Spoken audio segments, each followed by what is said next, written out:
evening, everybody. Isn't that fascinating? Science, technology, engineering, or any other field. If technology is accessible to everybody, then it is empowering, it creates independence, and, and creates inclusion.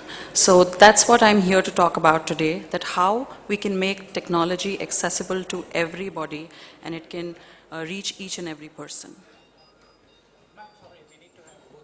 Okay. Sorry. Is it better? Just let it be in case any of this stops. I'm just putting it on mute so that because it's on the... Sure. Thank you. So accessibility for all is what I'm going to talk about today.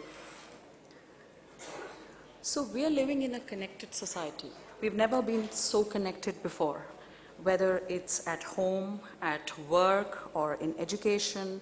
We are connected through devices, through cloud, whether it's people, devices, or cloud computing. We are just, all our tasks are being done using technology.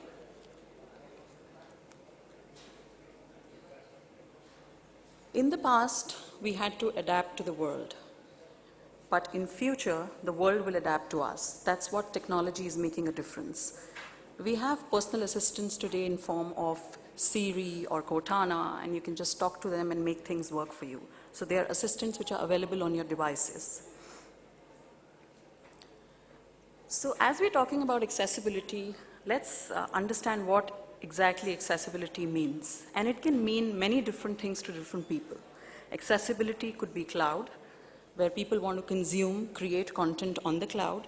Accessibility could mean AI, where people want to innovate, because accessibility does foster innovation. It could mean productivity for a lot of people.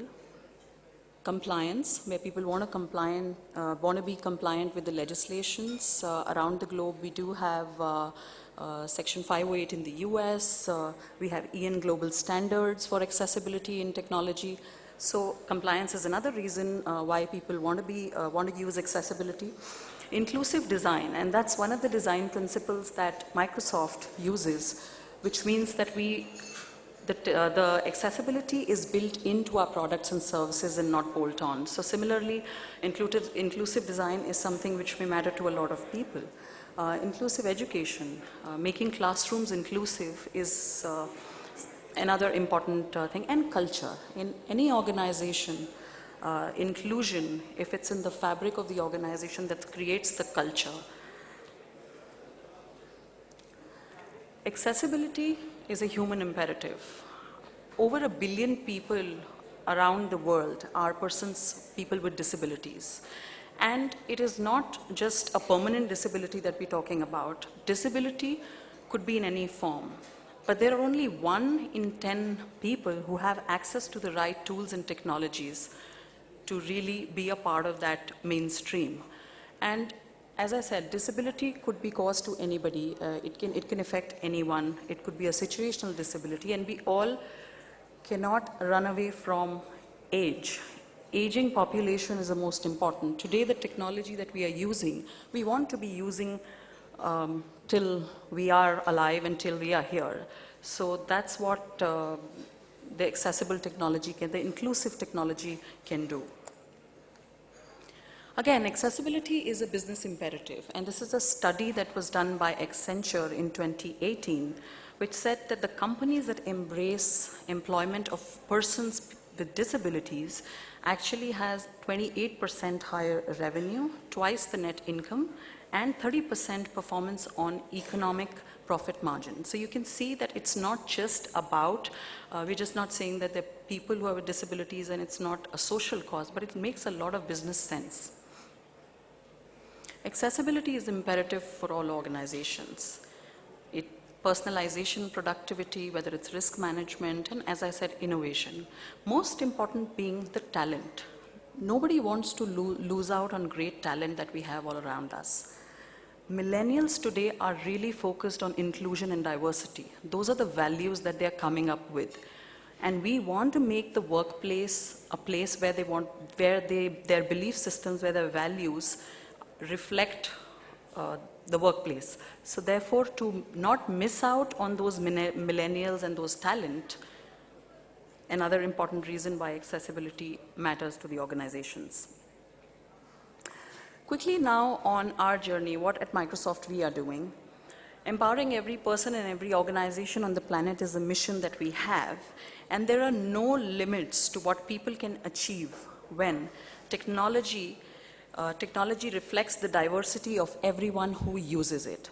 So therefore, we stand true to our mission that we want to reach out to each and every person on the planet to help them achieve more, and of course, we do not want to exclude people with disabilities.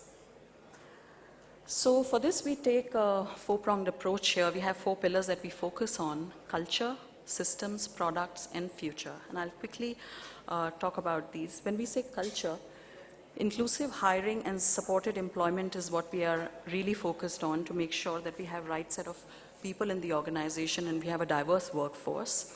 We have employees resource groups around the globe to help these people to generate career conversations, to help them in skilling or address any issues. So these are around the world. We have more than 21 plus resource groups who are working on this.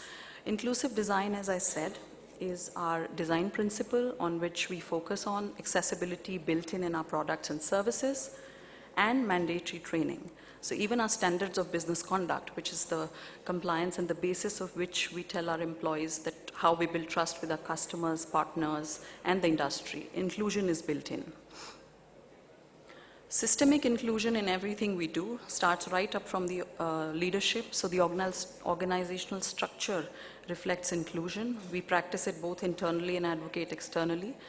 Accessible in modern workplace for people with disabilities who we hire and the talent we want to bring in. We're focusing on having inclusive marketing material, communication, and events, and the tools to enable other organizations, whether they are partners, industry, or anyone who needs support. So the tools that we want to build to help them in their digital inclusion journey. So when I say product, these are the 6 areas that we're really focusing on, which is vision, hearing, neurodiversity, learning, mobility, and mental health. And there are a lot of disabilities that get covered under these 6 areas.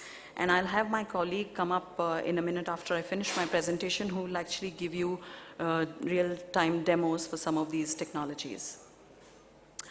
Talking about workplace, accessibility accelerates digital transformation at work. When we engage with customers, we have effective communication if it is inclusive. Optimizing operations, I've said it enough, that inclusive design which saves cost, avoids complexity if accessibility is built in. Empowering our own employees through resource groups, the cultural awareness, and empowering them to go and have conversations outside on our culture that we have, and transforming products using AI and other capabilities to have more innovation coming in future that is accessible for all. In classrooms, inclusive classrooms, we have a host of products that are supporting the education system today, right from learning tools to text suggestions to dictate, editor. All these are part of our existing Office and Windows that Microsoft offers. So there is nothing that people are buying separately or adding to cost. All of this is available and people are making use of it and benefiting.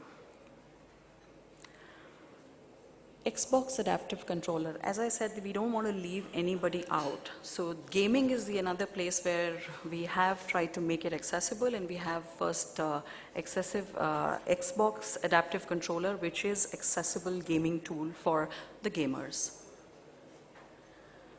How we are changing the support system. So it is not just go to our website and see and whatever support you get.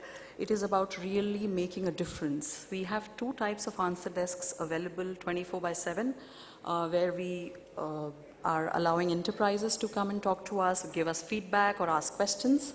And then there's a consumer disability answer desk. So before I end, I have just one quick video that I'll play now. And then I'll have my colleague come and give you some demonstrations here.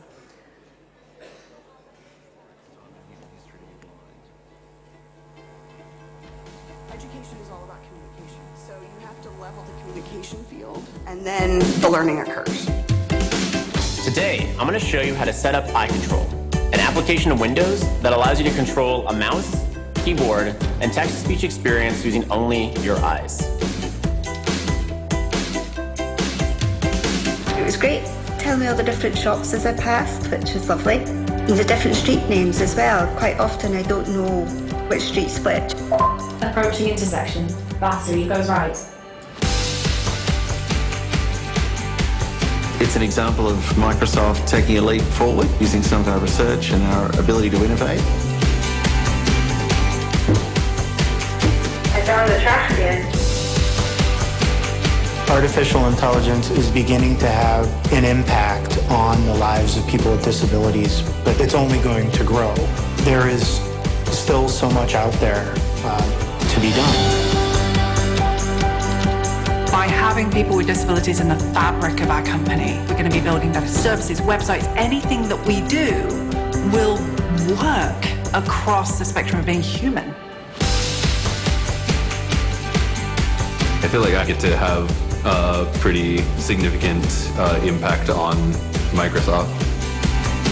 We created the Xbox Adaptive Controller so everyone can game in a way that works for them and allow people to play together. The capacity to access technology opens up incredible doors.